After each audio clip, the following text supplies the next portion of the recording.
stage Mr. Sanjeev, CEO and MD, Meddiff Technologies. He would be addressing on role of AI in radiology. Can we please put our hands together for Mr. Sanjeev? This is not my presentation.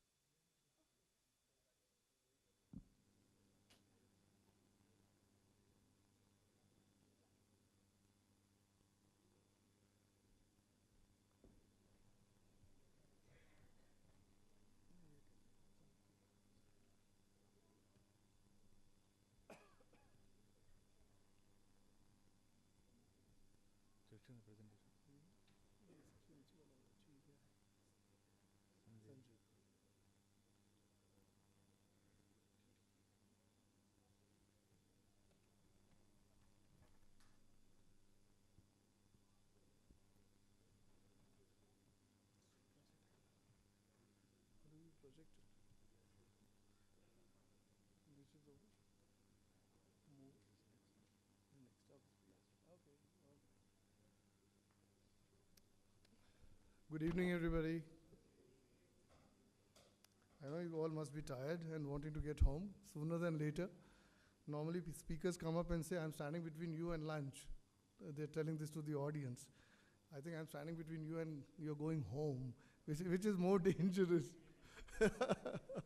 Okay, so I think I'll get on and I'll not take too much time, don't worry. I'm Sanjeev. I worked with Siemens and G for almost 30 years before starting this company called Meddiff Technologies. We've been in it for now 10 years. Besides being delivering packs and teleradiology as a product, we have moved into as a natural extension to artificial intelligence as a space, which has been talked today here also. And I think there's no day you can, according to me, end not reading or hearing about it in media or magazines or newspapers or something. So this has become a very, very important topic. And though we had a very, very contradicting kind of statements, one coming from Harish Pillai saying, oh, this is the future. We'll have our friend Vishal Bali saying, it's just a buzzword. I think at the core of it is analytics, and that's what we should focus on. I think both of them are right. And I'm in no position to anyway defy either of them. They're too big, too smart. But yeah, that's the opening slide from my side. As you can see, it's maybe in the lighter vein, but I think it's quite true to a certain extent, particularly when we heard Dr. Harish Pillai talking about the costs associated with the doctors and they being one of the largest cost components in the way we deliver healthcare. Also, Vishal said cost has to be looked at very carefully, and we got to do something about it. So yes, I think AI may not give you all the answers and all the solutions, but definitely is a move in that direction. I think it will take away costs, it will improve productivity. So let's go to the next one.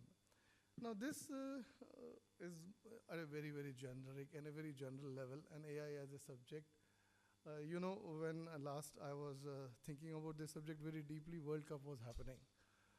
And we all, you know, that there are bettings happening and there are predictions happening, and 60% of the predictions of all the rounds till it came to the finals were actually right.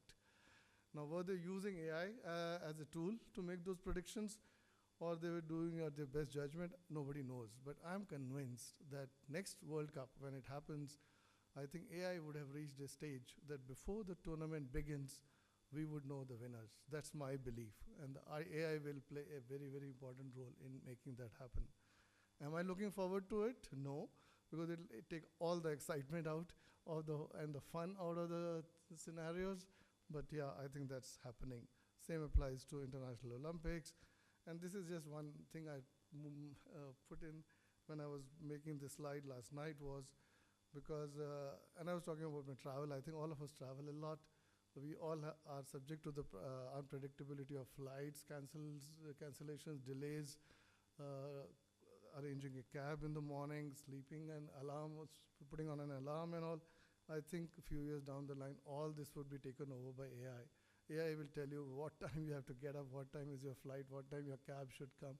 And if there's a change, AI will change all that and keep you informed. You don't have to. So it'll be in day-to-day life as far as I'm concerned. It'll touch that closely. Coming back to the basics and fundamentals, we are in IT, and I think we are talking all IT and technology in this conference. I keep telling everybody in my team and everybody that until and unless IT is touching one or all of these three areas, I think let's not waste time. Either IT should improve the quality of healthcare, or it should improve the productivity, even if it's not improving the quality.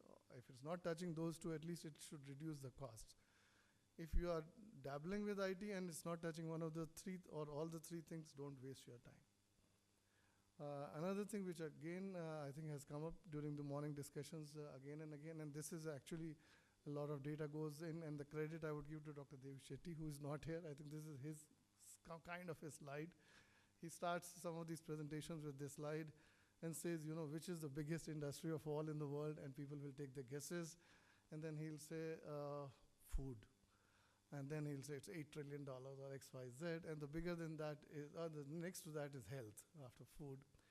And the message which he'll be trying to give in that slide is that while with some $8 or $10 trillion in healthcare, in food, there is a very rare chance that somebody dies today because of lack of food. While in healthcare, with $8.5 trillion there and more, the 30% of the world doesn't get adequate healthcare at all today. And he goes on to add that, you know, this 30% care, can it be taken care by signing a check? If all the Bill Gates and Narayan Murthys and Premjis got together and gave us a check of $2.7 trillion, can you take care of this problem? The answer is still no. It's not the money. It's the lack of infrastructure, it's lack of doctors, and you just cannot produce by writing a check. So while, as we will see in the panel discussion, which is coming up soon, IoTs and a lot of things will take care of the infrastructure part or hospital building and all the digital health in the connected world. A lot of care will happen from home so that the burden on hospital or creating hospital will go away. I think the improving the productivity of the doctors will only come from AI. I think that's where AI will play an extremely important role. So that's where AI comes in, that's where IT comes in. There is no other way to solve the problems of the healthcare the world is facing. Whenever you talk of AI, I think a very genuine question and concern comes up, more from ethics and work disruption perspective is, you know, what would happen? People get scared, they start, I'll lose my job, X, Y, Z. To that, my answer is, because it has been asked, so I preempt the question in these sessions is by giving the answer myself, is that while driverless cars, by design, by definition, will do away with drivers, and that's something which we know and feel and we see it. On the other hand, there is a very day-to-day, we don't even think it's AI, Google navigation system, which we do use every day, all of us. Has it replaced anybody? Nobody. There was nobody standing on the roadside or here and there giving you directions anyway. While it has improved our productivity tremendously, it has made us so much more predictable. So these are the two extremes, according to me, as in a day-to-day life which we hear and see and use, where the spectrum is of AI from one end to the other. In one, people will be replaced. In the other one, people will not be replaced. Now, in the next few years, as AI progresses, we will see a lot of applications coming in. Now, bulk of them or bunch of them will be more towards driverless cars or more towards Google navigation. I don't have a crystal ball, but if you call me and if I have to put my finger, I will put it more towards the Google navigation type than the driverless cars. So that's as far as the workforce disruption is concerned. Now, one last thing, and again, this has been talked about today and in various forums by Harish Pillai, by Vishal Bali, is creating an ecosystem. And these are the three names, you know, everybody knows today, and the three second best in those spaces which have come up. Now, do they have any assets in their businesses? They have no assets. So why can't this happen in healthcare? Why can't there be somebody who will have no assets but will be the biggest in healthcare? And that is, in all these ways, they have taken off huge costs from the systems. To say the least, 30% to 80% costs have taken out of the system. Can this happen in healthcare? Theoretically, it should. Will it happen? Yes. When will it happen? I don't know. Because healthcare is sensitive. Healthcare is a matter of life and death. We don't take it easily. We think twice before we make any change, and for very valid reasons. But yeah, I think this idea is there in everybody's mind. This will move forward, and I think this is the way healthcare will get addressed of tomorrow. Okay, now changing the gears altogether. This is not part of this session, which I am talking about. AI primer, as we call it, technology. Having said that, is it not important? I think it's extremely important for all of us, as Vishal said, to create an ecosystem where a lot of people who put their heads down and work on this subject. I think they will all have to know these terms. They will also have to understand what it is all about. And some of the brighter ones in that, or some of the greater ones, will come forward, make it the minimum critical base, and then go forward and make things happen. So these are important. I think everybody should know. But this is unfortunately not part of this session. The time which I have is just too little for that. But just why it is important, I want some of you to know, because CNN, is a term which, when any one of you hears, do not please connect it with the American news channel. Yeah, it's not cable news network. It is convolution neural networks. So to that extent, I think knowing these terms is extremely important. Now, coming specifically, so we are a PACS company. We have been in this space now 10 years. We've got 400 plus hospitals. We have access to the patient data, which is in all those hospital sites. That obviously gives us the better opportunity to access the data and use it for AI, where it is a very, very important and the most important aspect of the business. The data has to be there, and we have an access. We don't own it. Who owns it? I'll come to that later. So now coming forward. So that was our reason to get into AI. I was at RSNA, Radiology Society of North America, last year, November, December time frame. The president of RSNA happens to be, and we are very proud of that, is an Indian lady, Dr. Vijay Rao. And in her opening address, this was the slide. The talk was only on AI, and her opening slide was this. And I'm just stealing that away from here and sharing it with you guys.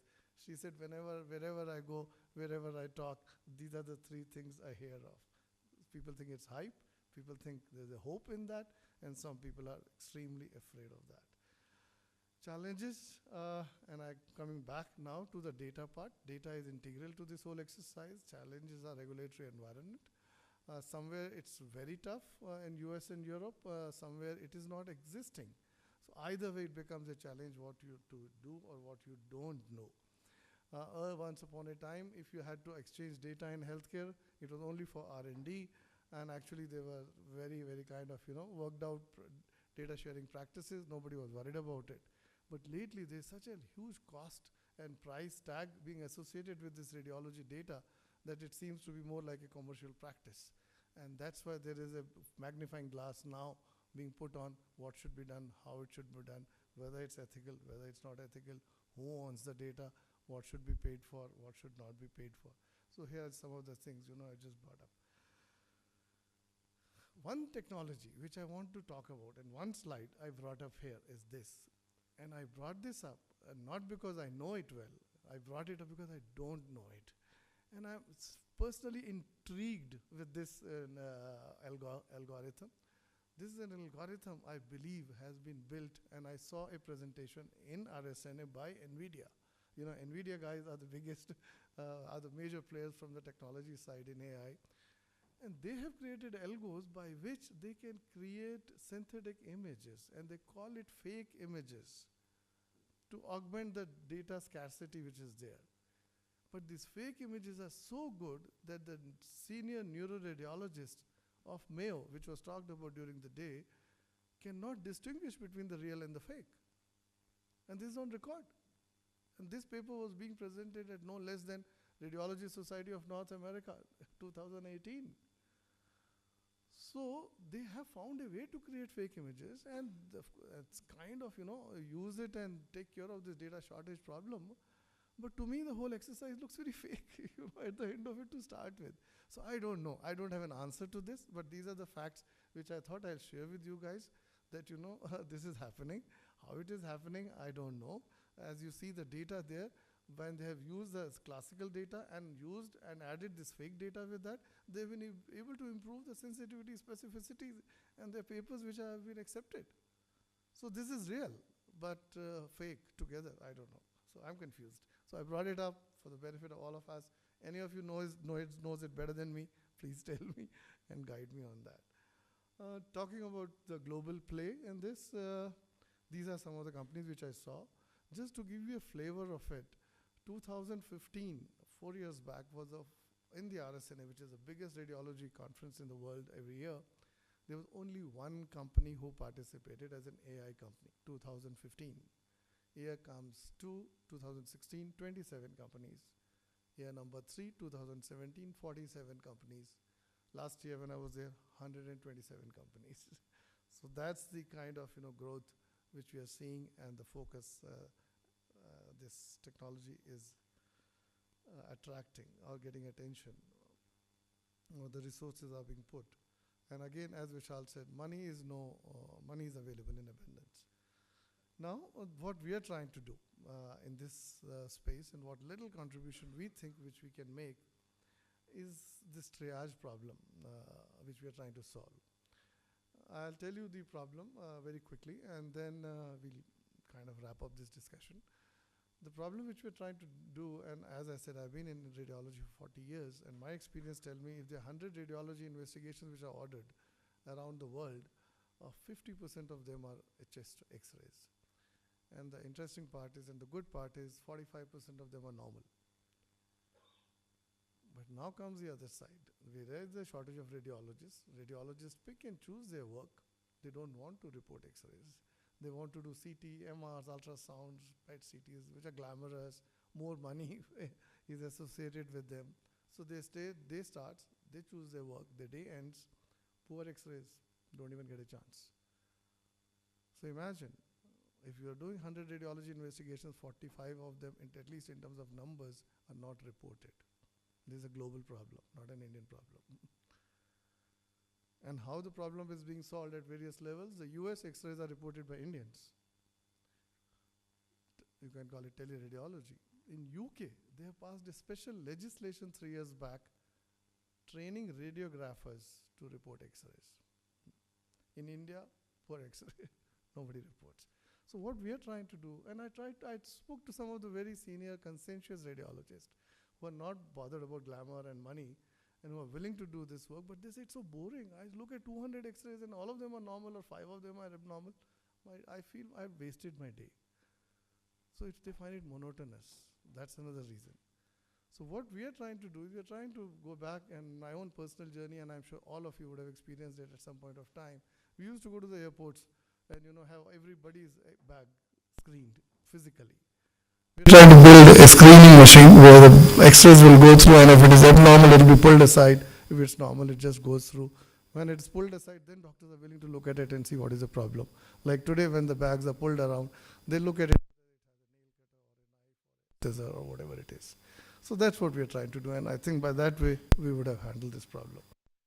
Just to give you, we are not alone. I think since this problem is global, a lot of people are doing it. UK is also working on it, despite having given it to radiographers. And they're trying to, and these are actual data from a UK report, that if this product, if this thing is successful, they think that, their treatment time or reporting time for a critical case, which today is 11 days, will come down to 2 to 3 days. So this is what we are trying to do. This is how the workflow is. Radiologist will look at the work list, look at the images. If he has the diagnosis, if he's sure of the diagnosis, give the report. That's how it will go. If he's doubtful, he can click another button, triage, and there the AI will also give the report looking at those machines. He can take a call whether he wants to take that input and sign off, or life goes on as usual. There will be a time once the confidence level gets built up, the radiologist may not have to look at it. The algo itself will see and give the reports, keep giving the reports and signing them off. This is where we are as far as our results are concerned. These are the few parameters at which any AI algo is checked. Have we reached anywhere near putting it in clinical trials? No. Are we happy with the 80s? No, but the fact that we started with first early numbers were between 50 and 60, we are happy that we are making progress. And we think in the next 3 to 4 months, or if the worst case 6 months, we will cross 90% accuracies. And these numbers will be more in 90s than anywhere else. And then we'll go for US FDA approval, and then give it for clinicians to look at it. Future, as I see it, again, how it would be, I think AI will not replace radiologists. I think as the term was used again by one of the, I think Vishal again, was that hubs will get created. AI will become the aggregator of hubs where all the data will be there, including radiology data, including the previous priors, including the pathology XYZ, and all clinicians will either sit together in that room or virtually look at the data and take group decisions when it comes to findings. And I think that will improve clinical care to a great extent. Radiologists, I don't think will be replaced at any given point of time. While I think Harish said in the beginning that they will, I don't think so. As I said, it will never replace radiologists. Allow radiologists to spend more time on patients and all, and embracing technology will lead radiology to the epicenter of patient care. Thank you so much.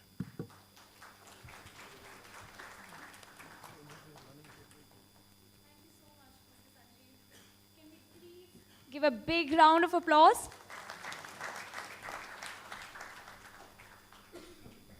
So they say in the distant future, patients may well end up not going to hospitals, instead having all services performed from a distance. That could be the future of hospitals. Artificial intelligence makes the diagnosis, robots perform the surgery, and physicians manage all the processes via touchscreen.